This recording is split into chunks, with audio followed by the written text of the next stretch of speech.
Well, here at 5, a state investigation into the Givaudan plant explosion reveals the same issue that killed 2 people had been a repeated problem. It all goes back to that huge tank number 6, the one officials say overpressurized because of a faulty venting valve. WHS 11's Isaiah Kim Martinez and photojournalist Jessica Farley have been looking through the report from the Kentucky Labor Cabinet. And Isaiah, you were able to talk to the son of one of the workers who was killed. Yeah, Doug, and I talked to him about the state's investigation, and it reiterated for him the fact that this should not have happened, should have been prevented, period, end of story. We're on Payne Street again. We actually just got kicked off the property itself. Again, it's still owned by Givaudan at this time. You can see sort of what's left as the city prepares for demolition. And if you look over, this is interesting. We got so used to seeing Givaudan kind of written on this sign here. Now it's saying the old name of the company, Williamson & Co. Inc. Again, a lot has happened here over the last few months. And of course, we finally got access to the state's investigation and some new 911 calls we haven't heard yet. We recovered another victim inside. Oh no. I am my father.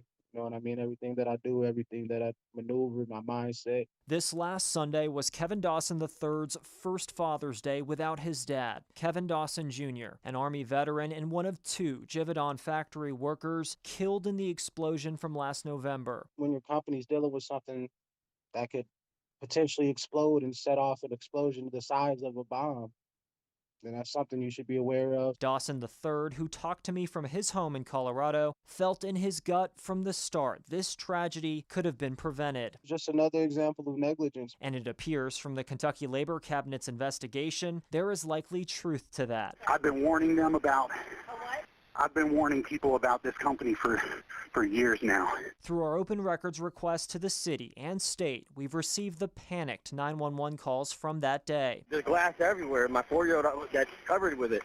This is ridiculous. This company should not be in our neighborhood. We also got the state's report discovering that about a year before the explosion, Cooker 6 overpressurized because the vent valve opened at just 5%. The operator screen said it was fully open. The tank did not explode then. Federal investigators have determined this same issue led to the fatal blast in late 2024, propelling Tank 6 onto Payne Street, wedging it between homes. It's not a minor thing for a vent to not open all the way. The state has imposed more than $21,000 in fines for 3 serious violations, including not properly maintaining equipment and not having an emergency evacuation plan. Mayor Craig Greenberg confirmed they're moving forward to demolish what's left of the plant sometime this summer. I would definitely love to see something other than a manufacturer facility located there. But Dawson and so many other families affected are looking to hold the company accountable. Don't go into somebody else's community and ruin theirs and take somebody else from their family. And a correction from the intro, it's actually D.D. Williamson & Co. The reason I didn't read it, the D.D.'s actually scratched off there. This is aged, it is an old sign, and really gives you a sense Givaudan's on its way out. It's just a matter of when. I actually reached out to Givaudan directly asking for comment on the state's report here. They told us they're communicating with OSHA right now and can't comment until after those discussions are finished. Coming up here at 6, I'll have some of the mayor's comments about what he hopes might take the place of this company. Doug, Connie.